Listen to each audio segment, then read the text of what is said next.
¿Qué tal, mis queridos fisiopato estudiantes? Pues el día de hoy vamos a hablar sobre la fisiopatología de la diabetes mellitus. Vamos a ver la fisiopatología de la diabetes tipo 1 y la diabetes tipo 2 y sus manifestaciones clínicas. Para esto, aquí te traigo a lo que es la diabetes mellitus tipo 1. Y vamos a ver que el tipo 1, la frase con la cual tú te vas a quedar para poder entender por qué se puede generar una diabetes tipo 1 es secundario a un ataque a las células beta pancreáticas. Oye, pero ¿quién me va a atacar a las células beta pancreáticas? Bueno, para poder entender quién te va a atacar a las células beta pancreáticas, primero tenemos que entender cuál es la función de la célula beta pancreática y qué sucede adentro de la célula beta pancreática. Veremos que la célula beta pancreática, su función principal es producir insulina. Pero para producir insulina necesitamos energía. Como cualquier otra célula necesita energía para poder cumplir su función. Entonces, aquí esta glucosa entra a la célula beta pancreática por medio del glucotransporte. Aquí la glucosa va a entrar con mucha facilidad. Una vez que la glucosa entre a la célula por medio del ciclo de Krebs, pues va a generar lo que es moléculas de energía, ATP. ¿Qué va a hacer el ATP? Bueno, el ATP lo que va a provocar es que el canal sensitivo de potasio se inhiba, se cierren las puertas del canal sensitivo de potasio. Por lo tanto, si se cierran los canales sensitivos de potasio, el potasio intracelular se queda acumulado en las células. Pero ¿cuál es la función o cuál es la necesidad de que el potasio se quede adentro de la célula? Bueno, es porque el potasio activa a las puertas de los canales de calcio. O sea que los canales de calcio se abren y el calcio que está extracelular, pues entra a la célula. Entonces el calcio, una vez que entre a la célula, nos va a estimular a la vesícula que va a tener proteínas. ¿Qué proteína? La insulina.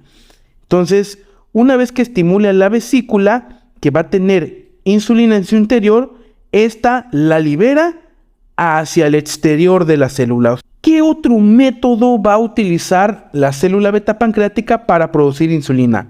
Por medio de una enzima que se le conoce como ácido glutámico descarboxilasa. El ácido glutámico descarboxilasa se transforma en ácido glutámico. Ese ácido glutámico después nos va a formar lo que es el GABA. Este GABA va a estimular precisamente a la vesícula con insulina para también liberar la insulina hacia afuera de la célula.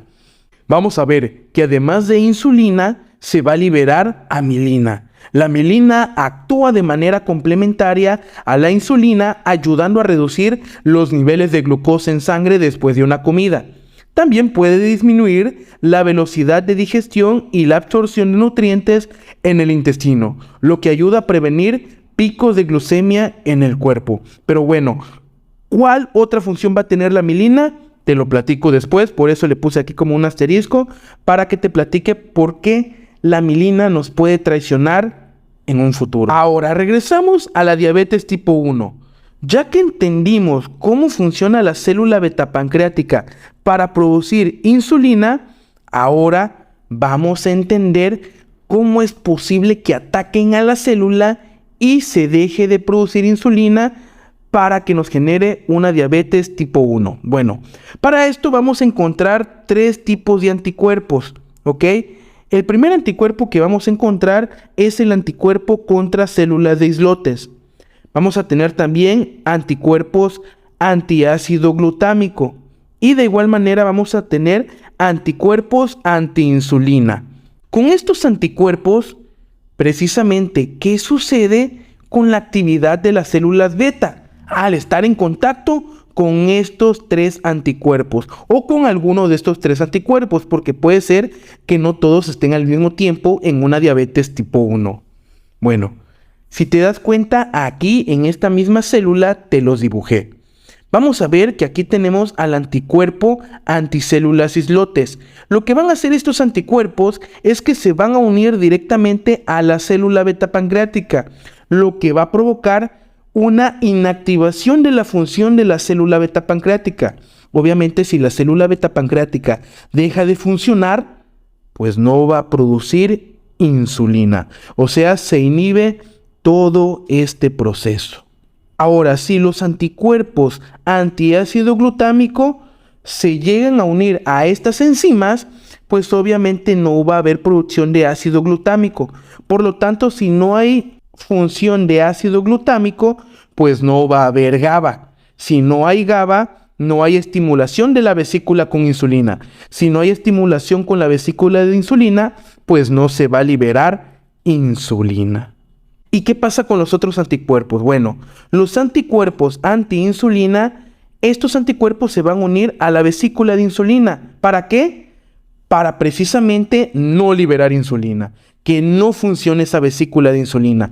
Por lo tanto, o sea, todo esto se va a producir, pero ya el paso final de liberación de insulina no se va a dar. Por lo tanto, la célula no va a tener la capacidad de que la vesícula que tiene insulina se mantenga activa, por lo tanto, no se libera insulina en ese momento. Entonces, cualquiera de estas tres maneras puede estar activo en un paciente con diabetes tipo 1. Por lo tanto, el paciente con diabetes tipo 1 es secundario a un ataque a las células beta pancreáticas, y ya vimos los tres modos por la cual puede haber este ataque, y obviamente si hay un ataque por medio de estos tres modos, pues no va a haber producción de insulina. Por lo tanto, un paciente de diabetes tipo 1, ¿por qué tiene elevada su glucosa? Porque no hay manera de que produzca insulina. Ahora, retomando la pregunta anterior, ¿qué sucede con la actividad de las células beta? Bueno, cuando estos chingados anticuerpos atacan a las células beta, pues obviamente las células beta van a disminuir su función. Si disminuye la función de las células beta, por consecuencia va a haber una disminución de insulina o prácticamente ya no se va a producir insulina. Esto a la larga nos va a llevar precisamente a un aumento de glucosa en el torrente sanguíneo. Ahora observa y escucha lo que te voy a comentar en este momento. La insulina normalmente se va a ir directamente a los receptores de insulina que tienen todas las demás células del cuerpo. ¿Para qué necesitan los receptores de insulina? Insulina para activar al glucotransporte que vamos a encontrar en todas las células. Y este glucotransporte, una vez que se active, pues va a permitir que la glucosa normalmente entre a la célula, pues para tener energía. Pero al que estos receptores no puedan captar insulina, ¿por qué no captan insulina? Porque ya no se está produciendo insulina. Entonces, como ya no se está produciendo insulina, pues obviamente estos receptores pues dicen, oye, pues si ya no hay insulina, entonces no vamos a permitir que este glucotransporte nos pueda meter glucosa al interior. Por lo tanto, como la glucosa ya no es bienvenida adentro de la célula, la glucosa se va a mantener aumentada en el torrente sanguíneo, ¿va? Porque ya la glucosa no puede entrar a la célula. Entonces, al no haber insulina, los receptores de las otras células pues no pueden permitir la entrada de la glucosa al interior de la célula, ¿ok? Porque estos transportadores de glucosa necesitan precisamente de una señalización por parte de la insulina para poder hacer que la glucosa pueda penetrar a la célula. Y eso que te expliqué anteriormente es lo patológico. ¿Por qué? Porque normalmente la insulina se une a estos receptores de insulina de las células. Por lo tanto, van a desencadenar una cascada intracelular. Aumenta la expresión de los transportadores de glucosa en la membrana celular. Y al aumentar esa expresión, pues permite que llegue la glucosa adentro de la célula y lograr disminuir los niveles de glucosa en sangre. Pero como te comenté anteriormente, como ya no hay insulina, ya no hay esa expresión a nivel de los transportadores de glucosa. Y al no haber una expresión adecuada en los transportadores de glucosa, pues no se le va a permitir el acceso a la glucosa al interior de la célula.